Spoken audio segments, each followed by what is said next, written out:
When I was growing up, I wasn't into baseball, I wasn't into football, I wasn't into hockey, and I kind of graduated, went towards scouting. And when I joined Boy Scouts, the big thing was making Eagle. Everybody always said that 4% of Scouts make Eagle, so I wanted to be one of those 4%. One of the requirements to make Eagle was you had to go backpacking for the backpacking merit badge, where you had to go 50 miles and you could pick anywhere we had to go, but I chose to pick Kentucky, and that's where it led us to Danielle Boone's.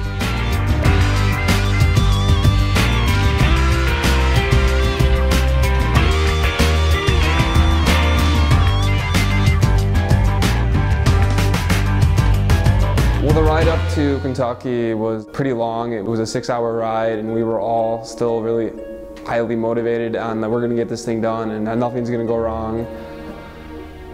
On the first day, we had one of our adults that led the whole thing actually fell and almost passed out, and we were not even 5 miles in the trip, and we were devastated because we thought if this happened in the first 5 miles, there's no way we're going to be able to make 50 miles. As the trip went on, the weather started to get hotter and more humid, and this caused more strain on everyone. Well, the weather issue with it being 98 degrees actually led us to another issue. We were obviously not able to carry all the water we needed for the trip, so we had filters that we had to use. It was a major drought in the area, and the rivers that would show on the map, there was no water in them. And there was a point where we didn't have water for about 3 of that 5 hours, and we were all like really thirsty, and we eventually found water. We had to go down the hill that we climbed up that day and go reverse.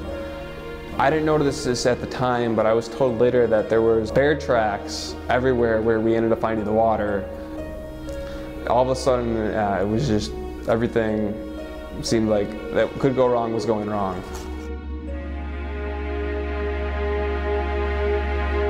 The second to last day, I woke up and I had this enormous pain on my right little toe, and my toe felt like 20 pounds. It was bigger than my foot. And I go to take off the sock, and all I see is this big red, my little toe is big, almost bigger than my big toe.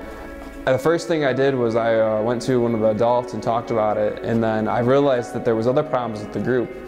2 younger scouts got into poison ivy the day before and had extreme cases of poison ivy, and they had red dots everywhere, and that's when I realized that we were not going to finish this 50 miles and everything was going wrong. After all the misery, we decided to go back to our cars. So we ended up looking at the map and we found the side trail. The only problem with the side trail was it could have been overgrown and it would be really easy to get lost. Well, we're taking this trail and we start noticing that the trail was more like there was no trail. It was just like we were walking, and we made sure we were going the right direction. So we kept on going, and then it got to the point where there was big tree branches that were about a foot wide that were going over the trail, and we were questioning if we got lost. And then all of a sudden, as we kept on going, this steep hill that's like 50 feet, and there's this cliff, and we were about 3 feet, the trail was about 3 feet from this cliff that if we fell from, we wouldn't be here today. We finally came to the conclusion that we were on the wrong trail, so we backtracked and found the real trail, and after about 5 miles we found our cars.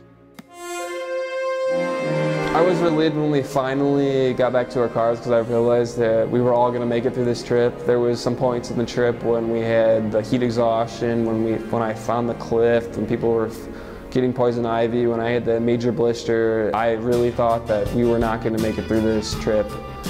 I learned that everything is not meant to be, and that when something goes wrong, you have to take the best of the situation. You can't just be down that, oh, we didn't finish something. You have to make a positive side to everything. Sometimes communing with nature has real life implications to it, and you're not in the environment of the city anymore. You don't have a hospital right there. You're in the environment of nature, which is everyone lives for themselves.